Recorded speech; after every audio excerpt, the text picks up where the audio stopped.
Today we're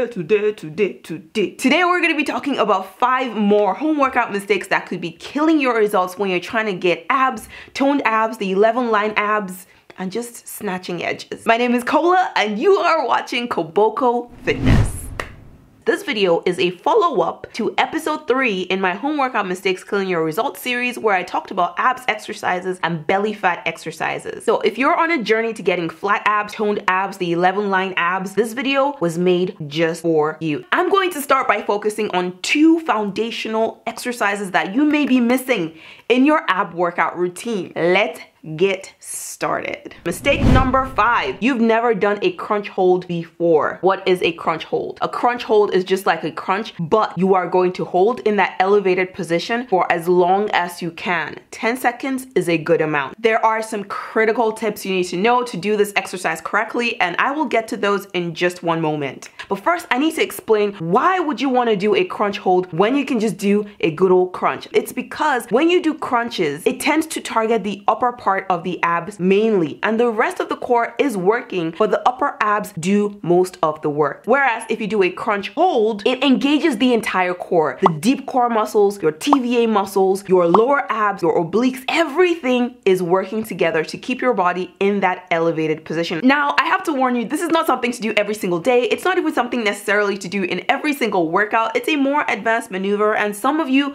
may actually not be able to do it just yet. I'm even going to challenge you in this video to see if you can hold a crunch hold for 5 seconds with me. But first, let me give you some tips to do this correctly before you do the 5-second challenge with me. First of all, it's super important to make sure that that lower back stays on the floor. You don't want to have your back curved. This is not the time to be touching your booty. You want to make sure your stomach is sucked in nice and firm. And when you raise that upper body off of the mat, relax your elbows. It's very natural for your elbows to tense up and come in towards your cheek. That is totally normal. That happens especially when the core is not very developed. The key here to remember is when that happens, don't panic, don't freak out, just relax your elbows. Your hands should not be doing anything. They should feel weightless behind your head. The other tip I'm going to give you with your crunch hold is to make sure that you release the tension in your neck. You will feel tension when you raise your body. This is totally normal. This is how the body just tends to react to these types of shock, because let's be honest, exercise is a type of shock. So make sure you release that tension in your neck.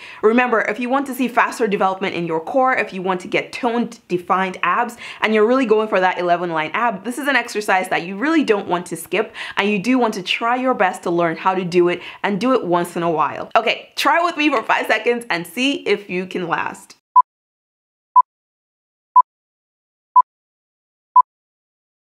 I am always shaking like a jellyfish when I do this. It is awesome.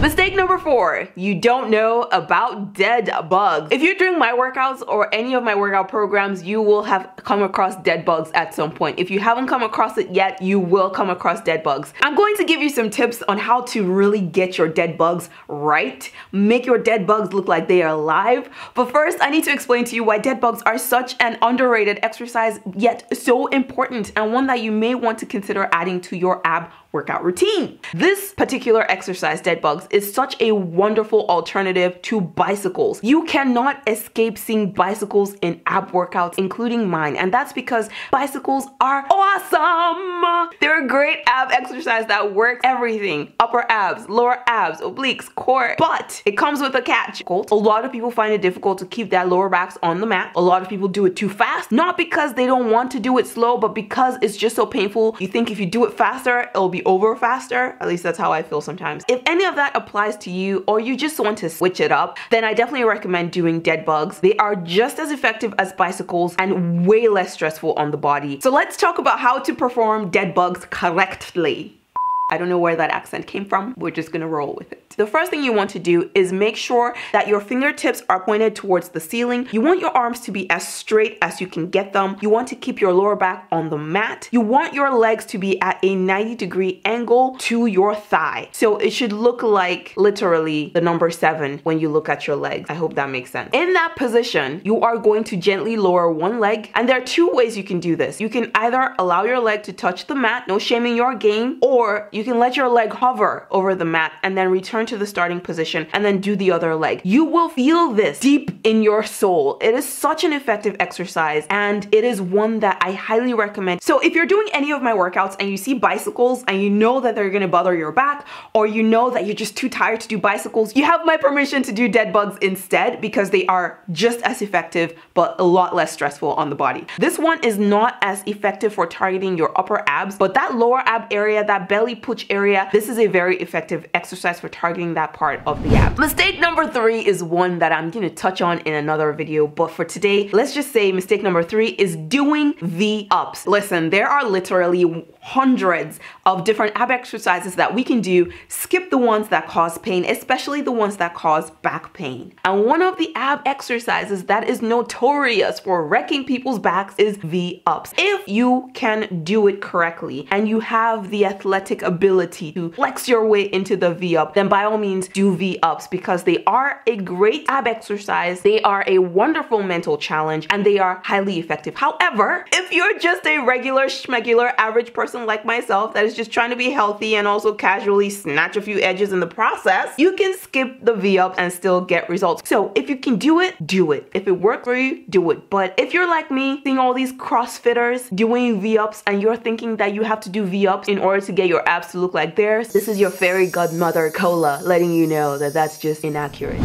Mistake number 2 is doing only ab toning exercises while trying to get rid of belly fat, or thinking that ab toning exercises are the way to lose belly fat and love handles. This is not the case. Here's the thing, ab exercises are fantastic for definition, for getting 6-packs, 4-pack, 11-line abs, visible definition in the abs, bikini abs, whatever we're calling them these days. Ab exercises are the way to get that definition. However, to get rid of belly fat, ab exercises are not really all that effective. Cardio is your friend if you're trying to get rid of belly fat. So if you don't have a lot of belly fat, or you are already at your ideal weight and you still want to see more definition in your abs, then definitely skew your training towards ab exercises. And if you have more belly fat to lose, then you may want to skew your workouts more towards belly fat exercises, which will be more cardio based exercises than belly fat toning exercises. A good program will combine both for you in the right amount, so you never have to worry about whether you're doing the right exercises in the right amount. So if you want a program specifically designed for people struggling with belly fat, go on KibokoFitness.com, start your 10-day free trial so you can check out my belly fat focus program and see if it's right for you. You can also get the program on its own without doing a subscription, so that's an option that's available, so you never have to worry about surprise charges. Mistake number 1 is not realizing that some level of belly fat is totally normal. When I first started training, I was kind of confused because my logical side of my brain was telling me clearly everybody has belly fat, but then there was another side of my brain that was saying, look at all these fitness influencers, they always have abs all the time. And then all those photos started coming out of people saying, oh, this is me posing, this is me not posing. But I think it's always nice to just get a friendly reminder that some level of belly fat is totally normal. Do you have to pinch your belly to be able to hold the belly fat? If you have to pinch your belly to be able to find the belly fat, trust me, that is a normal amount of belly fat to have. Does your belly hang a little bit over your jeans when you're relaxed? Again, trust me, that is totally normal. It happens to everybody, even Kim Kardashian, even Rihanna and Beyonce. My point is, nobody has toned abs when they're just chilling. Everybody has belly fat. Some level of belly fat is essential and needed, especially for us as women, because we need that fat to make hormones that makes us level-headed and not, you know, be PMSing all the time.